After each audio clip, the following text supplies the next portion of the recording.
peristiwa Mi'raj yang jarang diceritakan orang itu, Rasulullah itu ketemu Nabi Adam.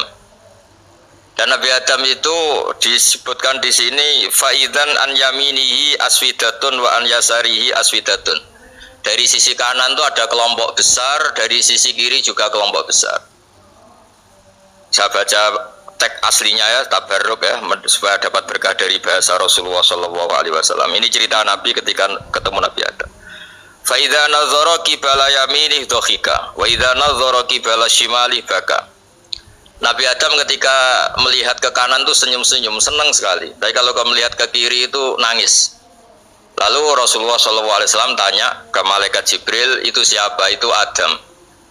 Dan yang kelompok di kanan itu ahli surga. Maka beliau kalau melihat senang sekali. Dan kalau yang di kiri itu ahli neraka. Kalau beliau melihat itu susah sekali. Artinya apa? Betapa susahnya jadi Nabi Adam itu. Jadi kalau misalnya ada koruptor ketangkep gitu ya, yang nangkep ya cucunya, yang ditangkep juga cucunya.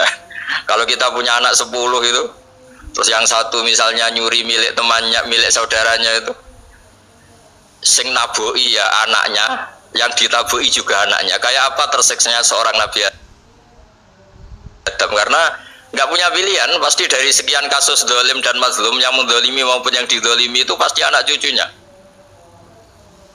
Jadi betapa susahnya seorang Nabi Adam. Jadi termasuk kearifan kita sebagai manusia itu belajar dari takdir yang kita hadapi, yaitu keterbatasan kita sebagai manusia. Kita harus bisa ngelola kegagalan, terima kodok qadar. Makanya kata Mbah Mun, abahnya Gus Hasin itu sering cerita ke saya, iman itu paling dhuwur itu iman kodok qadar khairihi wa syarrihi minallah. Kita harus punya kesiapan iman khairihi wa syarrihi minallah, bahwa segala kebaikan, segala syar itu sudah digariskan oleh Allah Ta'ala. Kita bisa apa sebagai manusia? Jadi pertama Nabi Muhammad ketemu di as-sama'i dunya, langit paling dekat, itu ketemu Nabi Adam dengan kondisi seperti tadi. Kalau melihat ke kanan itu senyum, karena itu anak-anak beliau, turunan beliau yang ahli surga. Kalau melihat ke kiri itu nangis, karena itu cucu beliau yang ditakdir tidak jadi orang baik.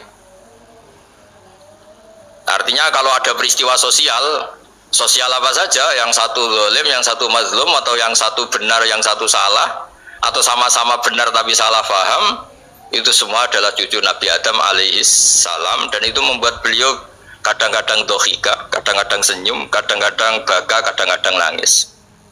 Jadi itu yang menjadikan tambahnya arifnya Rasulullah SAW.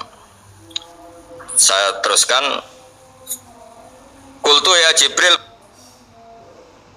man hadha qal hadha Adam wa hadhil aswida an yamini wa an shimali nasamu bani fa ahlul yamin ahlul jannah wal aswida allati an shimali ahlun nar fa idza nazara qibala yamini dhahika wa idza nazara qibala shimalihi baka.